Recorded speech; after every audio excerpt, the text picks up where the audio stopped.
रासायनिक खेती जहर है, जहर है, जहर है। लहराए फसलें खेत खेत में।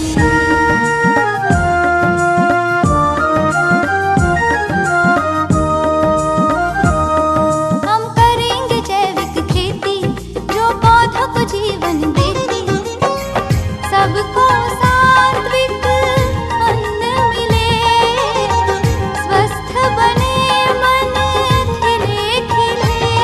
नए युग के लिए नई खेती, यह शाश्वत यौगिक खेती।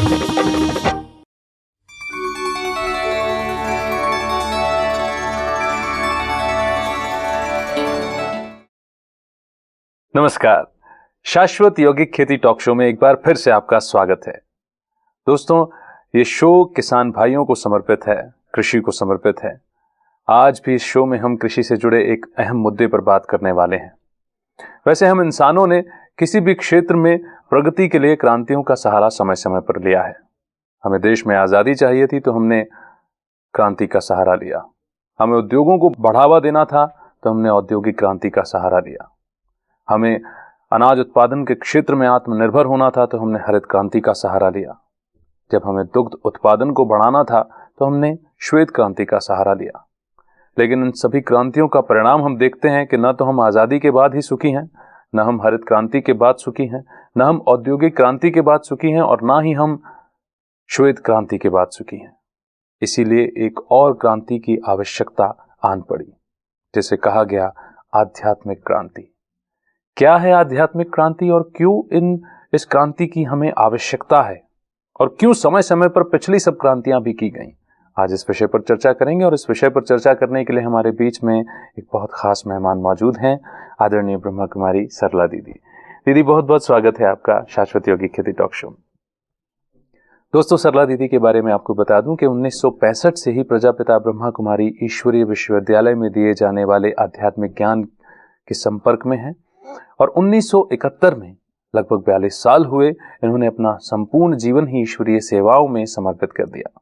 सन 1995 में RERF ने रूरल विंग यानी कि ग्राम विकास प्रभाग का निर्माण किया, इसकी स्थापना की और तब से सरला दीदी नेशनल कोऑर्डिनेटर के रूप में अपनी सेवाएं ग्राम विकास प्रभाग में दे रही हैं। शाश्वत यौगिक खेती के प्रचार प्रसार के लिए देश विदेश में जाकर के इसकी जागरूकता के लिए अभियान चलाती हैं, सेमिनार आयोजित करती रहती हैं। आज सौभाग्य का दिन कि दीदी हमारे साथ में है। दीदी, सबसे पहले तो जानना चाहेंगे, आज जैसा विषय है आध्यात्मिक क्रांति, समय समय पर बहुत सारी क्रांतियां हुई, हरित क्रांति, श्वेत क्रांति, और अब आध्यात्मिक क्रांति की जरूरत आन पड़ी है। चूंकि हम खेती के विषय में बात कर रहे हैं तो हरित क्रांति से ही शुरू करेंगे। आपसे जानना चाहेंगे कि क्यों इन क्रांतियों की आवश्यकता पड़ी और आज ये आध्यात्मिक क्रांति की आवश्यकता क्यों है? देश की बढ़ती हुई जनसंख्या जी और उस तक अनाज पहुंचाना, वो हमारे सरकार की और समाज की एक आवश्यकता थी। तब उन्होंने नए नए संशोधन किए और अच्छे बीज, अच्छे खाद, उन सब के द्वारा कृषि में नवीनीकरण आया, जिससे उत्पादन में वृद्धि हुई। तभी इन रासायनिक खादों का भी प्रयोग किया गया। शुरू में किसान को रासायनिक खादों के बारे में जानकारी दी जाती थी और प्रोत्साहित किया जाता था ताकि अन्न उत्पादन हो सके जी। परिणाम स्वरूप खेती में अन्न उत्पादन हुआ, रासायनिक खाद और इन सब का हमने प्रयोग किया। धीरे धीरे व्यक्ति के विचारों में परिवर्तन आया जी। जिस खाद और दवाई को एक टॉनिक की रीति से दिया जाता था, हाँ जी, आज व्यक्ति उसको टॉनिक की जगह खुराक की जगह दे रहा है। जी। मैं टॉनिक लूं, वो स्वास्थ्य के लिए लाभकारी है। टॉनिक अर्थात लिमिटेड और खुराक यानी ढेर, थोड़ा सा अधिक। तो अब जमीन को हम खुराक की रीति से खाद दे रहे हैं जी। और उसके कारण उसकी उर्वरक शक्ति कम हुई जी। जिससे अधिक से अधिक कीट रोग उसमें आ रहे हैं और उन रोगों को खत्म करने के लिए फिर कीटनाशक दवाइयां इतनी डाल रहे हैं। जी जी जी। जहां तक है 90% अच्छे मित्र कीटक वो उन दवाइयों से मर जाते हैं। केवल 10% कीटक को मारने के लिए हम 90% अच्छे कीटक मित्रों को इन दवाइयों से खत्म कर देते हैं, जिससे अनाज की जो पौष्टिकता है वो समाप्त हुई। जी और अनाज से फिर अनेक प्रकार के रोग जो स्वास्थ्य को खतरा पहुंचा रहे हैं, जी, क्योंकि वही अनाज हम खाते हैं, वो हम शरीर में खाते पहुंचा। हैं। तो समय की आवश्यकता थी, हम अन्न में उत्पादन करें, इसलिए हरित क्रांति आई। जी लेकिन व्यक्ति ने अधिक मात्रा में उसका प्रयोग करने से इस अन्न को दूषित कर दिया। जी लोभ वृत्ति, स्वार्थ वृत्ति, रात को लौकी के अंदर इंजेक्शन लगाकर सुबह इतनी बड़ी लौकी पैदा हो जाती जी है जी जो शरीर को नुकसान कर रही बिल्कुल। है। तो तब ये सोचा गया कि इन सब का जो मूल कारण है वो व्यक्ति के विचार हैं, लोभ और स्वार्थ वृत्ति है। जी जी जी और उन विचारों को परिवर्तन करने के लिए आध्यात्मिक क्रांति की आवश्यकता है। जी आध्यात्मिकता कोई कर्मकांड, माला जाप या किसी मठ संप्रदाय का प्रतीक नहीं है। जी आध्यात्मिकता का अर्थ है व्यक्ति के अंदर छुपी हुई सुषुप्त शक्तियों को जागृत करना और उसके जीवन को एक सुगंधित पुष्प के समान बनाना। जी दीदी, यहाँ पर मैं एक बात पूछना चाहूँगा आपको रोकते हुए कि हमारा देश तो यूं ही आध्यात्म और धर्म पर ही आधारित है, तो ये जो आपने कहा कि सुषुप्त शक्तियों को जगाना या आध्यात्म से श्रेष्ठता को जगाना, तो ये विलुप्त कैसे हो गया ये आध्यात्म और धर्म? क्योंकि मनुष्य के विचारों के स्तर की अगर हम बात करें तो आज जैसा आपने कहा कि लोभ वृत्ति अधिक हो गई, संग्रह वृत्ति अधिक हो गई, तो ये आज हम चारों ओर यही वृत्ति पाते हैं, इसी प्रकार के विचार पाते हैं, इसी प्रकार का आचरण पाते हैं। ये इस देश में विलुप्त कैसे हो गया आध्यात्म और धर्म का? ये धर्म और आध्यात्म में अंतर है। जी संप्रदाय, धर्म, धर्म क्या कहता है? हिंदू धर्म, मुस्लिम धर्म, क्रिश्चियन धर्म। जी जबकि आध्यात्मिकता क्या कहती है? हम सब एक ही धर्म के हैं। जी धर्म अर्थात धारणा, जी जी जी और हम सब का धर्म क्या है? शांति और पवित्रता। जी तो जो हमारा धर्म था उसको भूल गए जी और जो दैहिक धर्म था उसको हमने अपना मान लिया। जी। हम हिंदू हैं, हाँ जी हम मुस्लिम हैं, और हिंदू मुस्लिम जब समझा तब झगड़े पैदा हो गए। हाँ जी, ये बंटवारा हुआ, झगड़ा हुआ, तेरा मेरा शुरू हुआ। जी जी लेकिन आध्यात्मिकता हमको ये सिखाती है कि ये सब विनाशी धर्म है, हम सब एक अविनाशी पिता की संतान आत्माएं हैं। आपने बड़ी अच्छी बात कही। धर्म ये कहता है कि ये मेरा धर्म है और आध्यात्मिकता ये कहती है कि हम सब एक धर्म के हैं। एक धर्म। और जब हम उस एक को पहचान करके तब हर आत्मा के प्रति हमारा जो दृष्टिकोण है वो भाई भाई का होता है। जी उससे विश्व बंधुत्व की भावना पैदा होती है। जी वसुधैव कुटुंबकम की भावना पैदा होती है। जी। ये वसुधा हमारा कुटुंब है। जी जी जी केवल हिंदू मेरे भाई है नहीं, पर वसुधा हमारा कुटुंब है। ये आध्यात्मिकता के द्वारा एक वैचारिक क्रांति आती है। यानी मूल रूप में आध्यात्म अपनाने से ही हिंदू, मुस्लिम, सिख, ईसाई आपस में सब भाई भाई, इस भावना को यथार्थ रूप में समझा जा सकता है। पर ये तो बड़ी महान सी भूल लग रही है कि हम धर्म, आध्यात्म, आधारिक संस्कृति बोल तो देते हैं, लेकिन शायद इस अंतर को हमने समझा नहीं। आध्यात्म कह रहा है कि हम सब एक धर्म के हैं और धर्म कह रहा है कि ये मेरा धर्म है, और उस धर्म तक और उसी संप्रदाय तक ही सीमित सोच बन करके रह जाती है, जिससे समस्याएं पैदा हो रही है। ऐसा भी नहीं कि सिर्फ एक धर्म के समुदाय तक ही सीमित हो, वो इतना ये बंटवारा हो गया है कि भाई भाई का भी दुश्मन हो गया। और आध्यात्म अपनाने से तो हम किसी भी धर्म की आत्मा के साथ में वो अपनापन और वसुधैव कुटुंबकम वाला नाता जोड़ सकते हैं। तो ये आध्यात्मिकता लुप्त कैसे हो गई दीदी हमारे देश में? काल चक्र में जैसे जैसे परिवर्तन आता गया जी, और व्यक्ति बॉडी कॉन्शियस के कारण, देह अभिमान के कारण जी, और उस देह अभिमान में ये काम, क्रोध, लोभ, मोह, अहंकार 5 विकारों की प्रवेशता हुई जी, और हमारी जो शुद्धि थी विचारों की, वो शुद्धि समाप्त हो गई। तो देह भान से धर्मों का विभाजन हो गया। आध्यात्मिक मूल्यों से हम विपरीत हो गए। जी जी, प्रेम का स्थान काम ने ले लिया। हाँ जी, ये विकृति आई जी, लोभ आ गया जी, मैत्री भाव समाप्त हो गया। हाँ जी, हम आप भाई भाई हैं, उस भावना की जगह मैं सब कुछ जानता हूं, मैं कर सकता हूं, अहम भाव आ गया जी। इन विकारों के कारण से विचारों में जो परिवर्तन आया, स्वधर्म को भूल गए और दैहिक धर्मों की जंजीरों में जकड़ने के कारण आध्यात्मिकता विलुप्त हो गई। आज धर्मों के बाजार में धर्म गुम हो गया है। जी जी जी, बिल्कुल।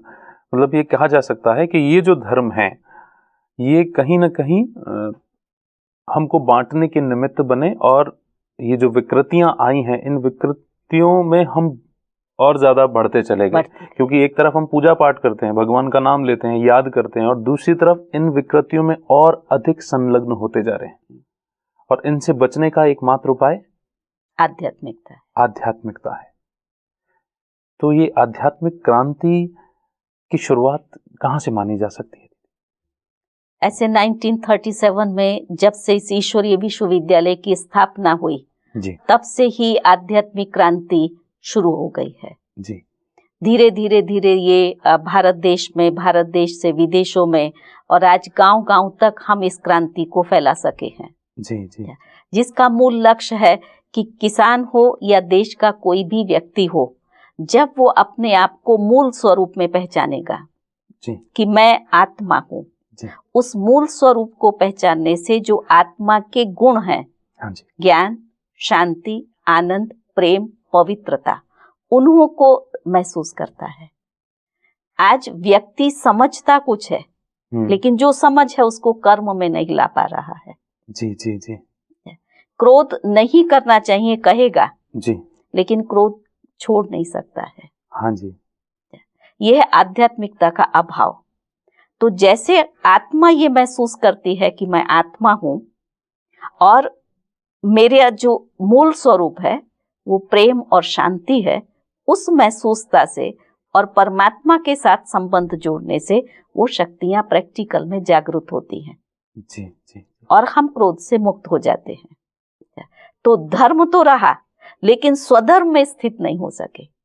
हिंदू ये मेरा धर्म रहा, स्वधर्म जो मेरा शांति और पवित्रता है उसमें हम स्थित नहीं हो सके। जी जी जी, वो हमें ये आध्यात्मिक ज्ञान वो बल देता है। नॉलेज इज माइट, यहाँ ज्ञान है, समझ है, जिससे वो शक्तियां जागृत होती हैं। जी जी, तब आध्यात्मिक बल से लोगों के अंदर वो शक्ति आती है, उनका नैतिक बल बढ़ता है और उन मूल्यों का जीवन में अनुभव कर सकते हैं। जी, क्रोध से मुक्त हुए। आज हजारों किसान हमारे पास में हैं जो अपना अनुभव सुनाते हैं कि पहले मुझे बहुत गुस्सा आता था, आज मैं इस आध्यात्मिक और योग के बल से इन विकारों से मुक्त हो सका हूँ और व्यसनों से मुक्त हो सका हूँ। तो आध्यात्मिक क्रांति की समाज में बहुत बड़ी आवश्यकता है। हम भाईचारा उससे पैदा करते हैं, बंधुत्व भावनाएं उससे पैदा होती हैं, एकता आती है, प्रेम, दया, मैत्री, ये सारे गुणों का समावेश होता है। तो कुल मिलाकर के कोई भी धर्म को मानने वाला व्यक्ति हो, अंततः तो वो शांति ही चाहता है, सुख चाहता है, चैन चाहता है, जो आपने बोला था, ज्ञान, आनंद, सुख, पवित्रता, शक्ति, शायद इन्हीं की तलाश एक आत्मा को रहती है। अब एक सवाल मेरे मन में आता है कि अध्यात्म ये कहता है कि हम सभी एक धर्म के हैं, यानी कि अध्यात्म किसी एक धर्म के लिए नहीं है, सभी धर्म के लोग आध्यात्मिकता को अपना सकते हैं। तो ये भ्रम क्यों है कि अध्यात्म जो है वो हिंदुत्व से जुड़ा हुआ है? ये केवल भ्रम है जी कि आध्यात्म हिंदुत्व से जुड़ा हुआ है। जी जी, जिस समय हम आध्यात्मिकता के बारे में लोगों को बता रहे हैं, हाँ जी, तब वो लोग इस भ्रम से मुक्त हो रहे हैं। अच्छा जी, और इस बात को स्वीकार कर रहे हैं कि ये हिंदू नहीं है। यहाँ आने वाले हिंदू, मुस्लिम, सिख, ईसाई हर वर्ग के, हर जाति के और हर आयु के लोग हैं जी, लेकिन एक भ्रांति के कारण से हाँ जी, उस बात को स्वीकार करते हैं। और जब भ्रांति उनके सामने स्पष्ट हो जाती है तब इस बात को मानते हैं कि धर्म और आध्यात्म ये दोनों अलग हैं। धर्म हिंदुत्व से जुड़ा है, आध्यात्म हिंदुत्व से जुड़ा हुआ नहीं है। आध्यात्मिक हर वर्ग, हर जाति के लिए आवश्यक है, क्योंकि आध्यात्म के अंदर जो व्यक्ति के जीवन के मूल्य हैं जी, उन मूल्यों के बारे में बताया जाता है। जी जी जी, और उन मूल्यों को हम महसूस करते हैं जीवन में। हाँ जी, हाँ जी, जबकि वहां हम मूल्यों का वर्णन करते हैं, हाँ जी, कहते हैं मुझे शांति चाहिए, वो हिंदू भी कहता है, मुस्लिम भी कहता है, हाँ जी, हर आत्मा को शांति चाहिए, लेकिन शांति को महसूस नहीं कर पाते हैं क्योंकि जब तक उन्होंने खुद को आत्मा नहीं समझा है, हाँ जी, इस देह के और धर्म के बंधन से अपने को मुक्त नहीं किया है, जी जी तब तक शांति का अनुभव नहीं कर सकते। जी, बिल्कुल बिल्कुल। तो जब इसको महसूस करते हैं तब उन्हों को भी ये महसूस होता है कि आध्यात्म केवल हिंदू धर्म के लिए नहीं है, आध्यात्म हर धर्म के लिए है। और आध्यात्म हिंदू धर्म से अलग है, क्योंकि अलग। धर्मों से ही अलग है अलग है। आध्यात्मिकता, तो उसका हिंदू तो से या फिर हिंदू धर्म से ऐसा कोई लेना देना नहीं है। ये हर किसी एक धर्म के लिए। वैसे भी आध्यात्म यानी कि उसमें आत्मा अध्ययन करती है स्व के बारे में। दीदी, अब वापस हम चलेंगे क्रांति की जो आवश्यकता हमें महसूस हुई, वो आपने बताया कि मूल्यों का हनन होता जा रहा है। व्यक्ति ने अपने आप को धर्म के दायरे में सीमित कर लिया, देहभान के दायरे में सीमित कर लिया, इसलिए मूल्यों का ह्रास हुआ। कृषि के क्षेत्र में आध्यात्मिक क्रांति क्या है और इसे किस तरह से समझा जा सकता है? आदिकाल में जी जो मानव था उसको हम देवता कहते थे। जी देवता का अर्थ है देने वाला। जी हर चीज देना, स्नेह, सहयोग। तो प्रकृति को भी वो प्यार देता था। हाँ जी। तो प्रकृति, धरती माता हमें सात्विक और पौष्टिक अन्न देती थी, इसलिए उस काल को कहा सतो प्रधान। जी क्योंकि व्यक्ति के विचार सतोगुणी थे। जी जी उन सतोगुणी विचारों का प्रभाव वायुमंडल में भी था और प्रकृति पर भी था। जी धीरे धीरे काल चक्र के अंदर परिवर्तन आता है, तब व्यक्ति के विचारों में परिवर्तन आया। जो देने वाला देवता था उसके अंदर जब मैंपन आया, तब ये मेरा, ये तेरा, तेरा और मेरा आया, और उसका प्रभाव भी प्रकृति पर पड़ा। तो जो अन्न पहले उत्पादन होता था उसकी क्षमता घट गई और जनसंख्या बढ़ गई। हाँ जी। अब जब जनसंख्या बढ़ी और अन्न की क्षमता घटी, लेकिन उसका जो केंद्र बिंदु था वो मानव था, उसके विचारों के अंदर में जो परिवर्तन आया वो कारण था। जी जी। फिर हमने अन्न की क्षमता को बढ़ाने के लिए रासायनिक खाद और उन सब का आधार लिया जो आवश्यक था, परंतु व्यक्ति के विचारों के अंदर परिवर्तन नहीं आया। वो दिन प्रतिदिन गिरते गए, तमो प्रधान होते गए, तो प्रकृति भी तमो प्रधान होती गई। जो अन्न देने वाली थी, आज जहां रासायनिक खाद भी डाल रहे हैं, इतनी अधिक मात्रा में उसका उपयोग किया गया है कि वो धरती बंजर हो गई है। हाँ, अब उससे उत्पादन लेना संभव नहीं है। तो ऐसी परिस्थितियों में प्रभाग ने जब भारत के विभिन्न प्रांतों का दौरा किया, तब इस बात को महसूस किया कि हरित क्रांति के क्षेत्र में भी जो इसकी विलुप्त कड़ी है आध्यात्मिकता, उसका समावेश किया जाए। जी। और आध्यात्मिकता क्या है?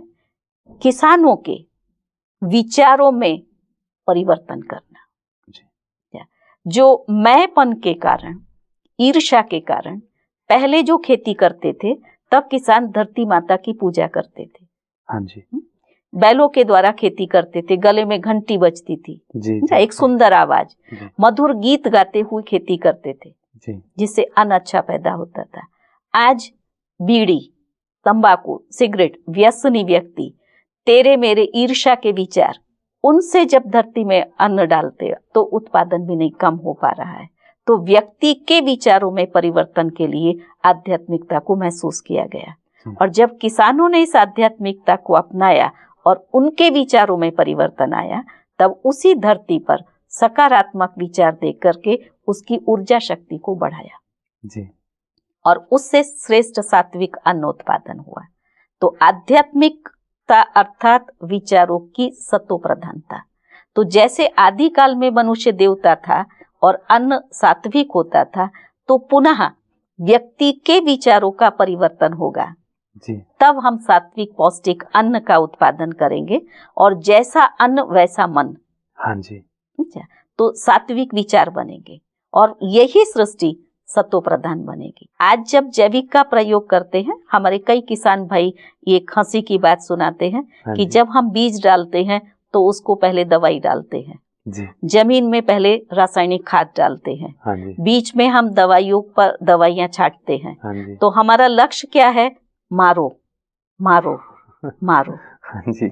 तो उसको खाने वाले के अंदर में कौन से विचार पैदा होते हैं? मारो मारो मारो, मारो, अर्थात हिंसात्मक वृत्ति। जी जी। तो हिंसात्मक वृत्ति को परिवर्तन करने के लिए ये सतो प्रधान सात्विक अन्न, जैसा अन्न वैसा मन, विचार चेंज करते। और शायद इसी को अपनाकर ही अन्नदाता वापस अपनी पूर्ववत स्टेज पर स्थित हो सकता है, पहुंच सकता है। जी। तो दीदी, इस आध्यात्मिक क्रांति की शुरुआत जैसा आपने बताया 1937 में हो चुकी थी ईश्वरीय विश्वविद्यालय की स्थापना से। फिर उसके बाद ग्राम विकास प्रभाग बना, खेती में योग के प्रयोग द्वारा इस आध्यात्मिक क्रांति का प्रचार प्रसार किया जा रहा है। तो कैसा रिस्पॉन्स इसका देखने को मिलता है किसान भाइयों? किसान भाइयों से भी हमको बहुत अच्छा रिस्पॉन्स मिल रहा है। किसानों के साथ साथ अभी हम, क्योंकि हर बात के लिए वर्तमान समय के अनुसार साइंटिफिक प्रूफ चाहिए, हाँ जी, तो उसके लिए हम जो कृषि विश्वविद्यालयों में इसका प्रयोग कर रहे हैं, तो हमारे वैज्ञानिक हमें ये रिजल्ट दे रहे हैं कि हमारे विचारों का प्रभाव प्रकृति पर बहुत अच्छा पड़ता है और उससे अच्छा अन्न उत्पादन हो रहा है। जी जी जी। तो उन वैज्ञानिकों के कारण से, उनके रिपोर्ट से किसानों में भी जागृति आ रही है। जी जी जी। और बहुत सारे कृषि विश्वविद्यालय इसके साथ रिसर्च में जुड़े हुए हैं, न केवल भारत परंतु विदेश में भी। हाँ जी। लोग इस आदि कृषि संस्कृति को समझने लगे हैं और अपनाना चाहते हैं, और अपनाना चाहते हैं। और कई स्थानों पर इसकी खेती का आरंभ भी हुआ है। अरे वाह। लेटेस्ट 4 दिन पहले ही मैं मॉरिशस से होकर के आई हूँ। जी जी जी। वहां पर हमने शाश्वत योगी खेती के 10 कार्यक्रमों का विभिन्न स्थानों पर आयोजन किया था। जी। 3 कॉन्फ्रेंसेस बहुत बड़ी उन्होंने रखी थी। हाँ जी। जिसमें एक में वहां के कृषि विश्वविद्यालय के डायरेक्टर थे, साइंटिस्ट भी थे और किसान भी थे। मॉरिशस के अंदर विशेषकर गन्ने की खेती होती है। हाँ जी। तो जब उन लोगों को यौगिक खेती के बारे में बताया गया तो वो बात उनको अच्छी लगी, लेकिन संभव कैसे है, ये उनका प्रश्न था। तब बताया गया कि व्यक्ति के विचारों के परिवर्तन से, दूसरा जैविक खाद का वो प्रयोग करें। ये महंगी महंगी खाद नहीं, ग्रीन खाद घर में बनाएं, पत्तों का, जीवामृत है, गौमूत्र और गोबर, इनको इकट्ठा करके जीवामृत बना करके वो उसके ऊपर में डाले, जिससे उसकी उत्पादन क्षमता बढ़ती है। तो वो सारे प्रयोग उनको प्रैक्टिकल करके दिखाए, खाद कैसे बन सकती है वो करके दिखाया। तब इस बात को उन्होंने स्वीकार किया कि ये बात अच्छी है और हम लोग इसको अपनाएंगे। हम लोग वहाँ के राष्ट्रपति को भी मिले। उनके साथ भी पौने घंटे तक हमारी ये शाश्वत योगी खेती के बारे में चर्चा चली। कई प्रश्न उन्होंने पूछे और अंत में वो भी इस बात पर सहमत हुए कि ये है राइट बात। हमारी कृषि पद्धति पहले ऐसे ही थी। उन्होंने कहा हमारे दादा परदादा कभी थोड़ी ये सारी खाद डालते थे। जी, बिल्कुल। ये तो आज डालना शुरू हुआ है। लेकिन आप हमारे देश के किसानों को जागरूक करो, उनको आप ये ट्रेनिंग दो ताकि वो भी इस चीज को अपना सके। दूसरी बात उनको ये बताई गई कि आप अपने देश को स्वनिर्भर बनाएं। अभी वो देश दूसरों पर निर्भर करता है, हर चीज बाहर से आती है, क्योंकि वहाँ केवल गन्ने की खेती है, दूसरे क्रॉप्स हैं बहुत कम है, फल फूल जो भी हैं, तो दूसरे उत्पादन भी वहाँ किए जा सकते हैं। आप गेहूं का उत्पादन करिए, धान का उत्पादन करिए, ताकि आपका देश स्वनिर्भर बने। ये बात भी उनको अच्छी लगी और फिर वहाँ के किसानों के साथ हम लोगों ने मीटिंग किया और उन किसानों ने प्रैक्टिकल में कैसे हो सकता है वो ट्रेनिंग ली। वाह। और उन्होंने ये हमारे साथ प्रॉमिस किया है कि हम ये खेती करके आपको रिजल्ट देंगे। क्या बात है, ये बहुत खुशखबरी। जी बिल्कुल खुशखबरी है। और ग्राम विकास प्रभाग केवल भारत देश ही नहीं, विदेश में जाकर के भी शाश्वत यौगिक खेती का प्रचार प्रसार कर रहा है, इसका ये प्रत्यक्ष प्रमाण है। और बाहर के लोग इस आदि कृषि संस्कृति को अपनाने के लिए आतुर हैं, ये भी एक अच्छा संकेत है हम सभी के लिए। दीदी, आज आपने आध्यात्मिक क्रांति के बारे में बताया और धर्म आध्यात्म दोनों अलग अलग बातें हैं, ये भी बहुत अच्छे से हमको जानने को मिला आपके द्वारा। आप अपना कीमती समय लेकर के स्टूडियो में आए, मैं अपने तमाम दर्शकों की ओर से आपका तहे दिल से शुक्रिया अदा करता हूँ। बहुत बहुत धन्यवाद। ओम शांति। दोस्तों, आज के कार्यक्रम की इस कड़ी में हमने जाना आध्यात्मिक क्रांति की आवश्यकता क्यों है, क्योंकि समय पड़ने पर हमने हरित क्रांति भी की, समय पड़ने पर हमने श्वेत क्रांति भी की।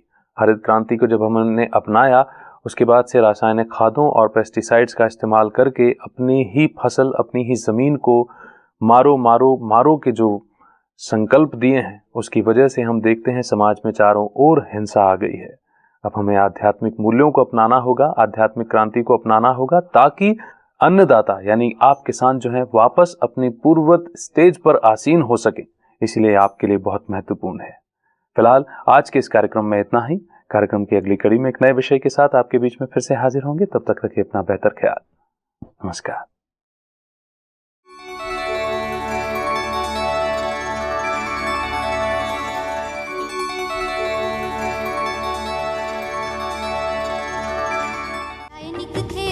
जहर है जहर है जहर है, लहराए फसलें खेत खेत में।